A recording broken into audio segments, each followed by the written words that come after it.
আমাদের মনে যদি আমার আপনার মনে আল্লাহর ভয় থাকতো তাহলে আমরা কখনো অন্যায় করতাম না, বলতাম বলে ওটা অন্যায় করতাম না।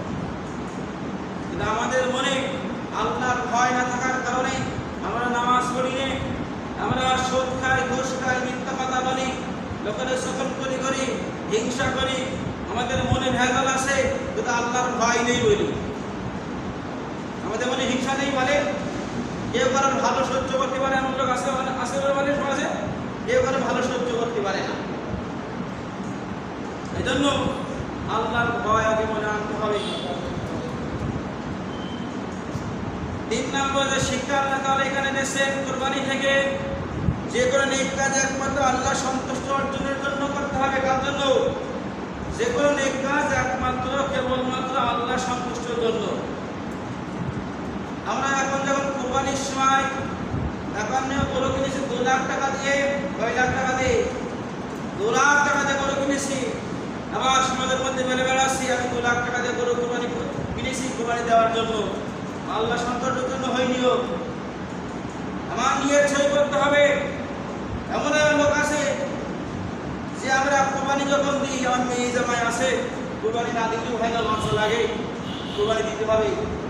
তাহলে মুসলমান, কুরবানি তো অধিক বিষয়। কুরবানি দিলে যখন লজ্জা লাগে, আর নামাজ না পড়লে লজ্জা লাগে না?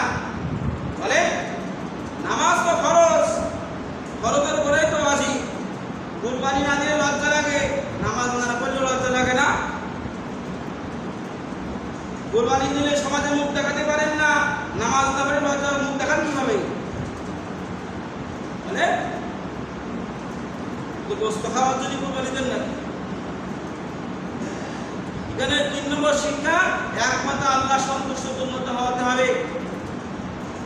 অন্য কোনো দেখানোর জন্য, লোক দেখানোর জন্য, আত্মীয়স্বজন আসবে গোস্ত খাওয়ার জন্য যদি দেন, ওই কুরবানি আল্লাহর দরবারে কবুল হবে না। এই জন্য আমরা কুরবানির আগে আমাদের নামাজ আদায় করতে হবে। কারণ আল্লাহ তাআলা বলেন লা ইয়ানালুল্লাহু লুহুমুহুমা ওয়ালা দিমাহুমা ওয়ালাকিন কারহুমুল্লাহু তাকওয়া।